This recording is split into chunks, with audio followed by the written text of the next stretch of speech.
Hi, I'm Jonas North, and today I'm going to talk about falling gracefully.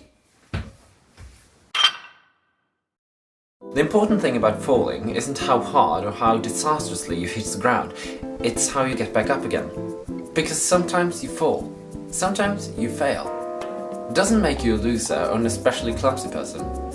It doesn't make you stupid, although it might admittedly make you look stupid for a brief moment, or less worthy. It just makes you human. Falling, or failing in general, is just human nature. I've failed countless times. I've made a complete and utter fool of myself, whether it be in front of family, or in front of friends, or in front of complete strangers. I walked around town with my zipper open without realizing it. I screwed up majorly in friendships and in relationships. I've even more or less deliberately made a fool of myself to avoid relationships. And I've definitely not always handled it well. But what I've learned is this. Everybody fails. But you don't have to fail in bouncing back, and that is the most important part of it. One key thing is to not take yourself too seriously. If you fall over in the street, people will look. Sorry, that's just facts. It's human nature. But if you jump up and pretend like nothing, people will really look.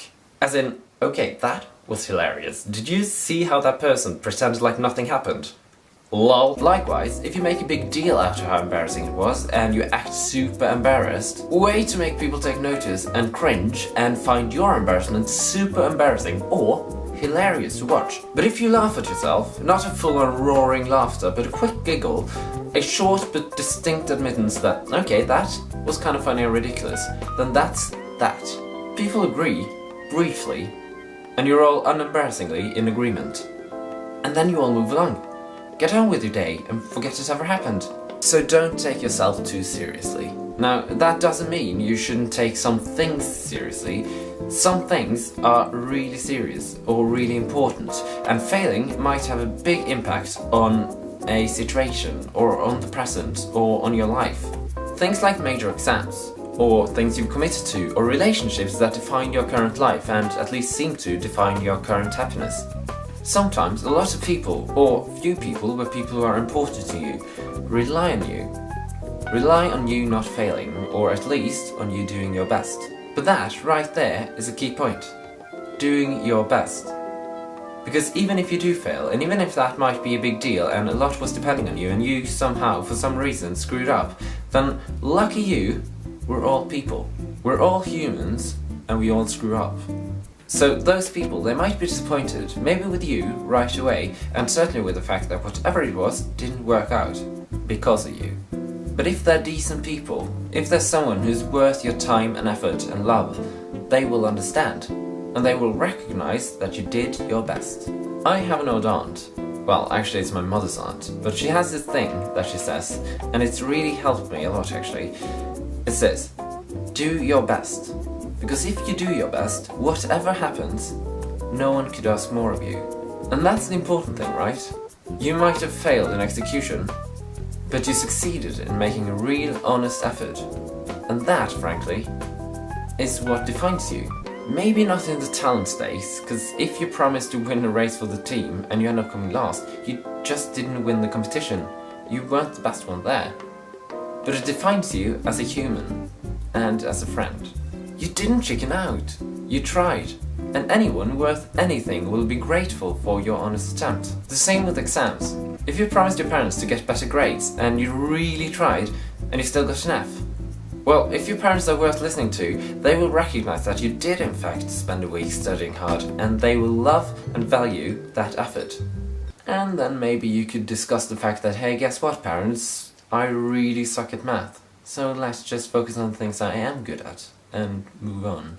Finally, here's the most important part.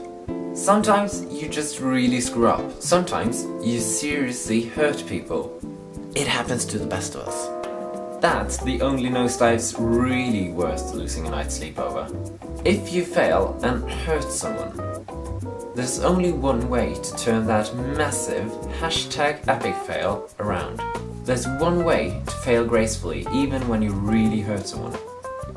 It might take time and effort and even tears, but it is possible.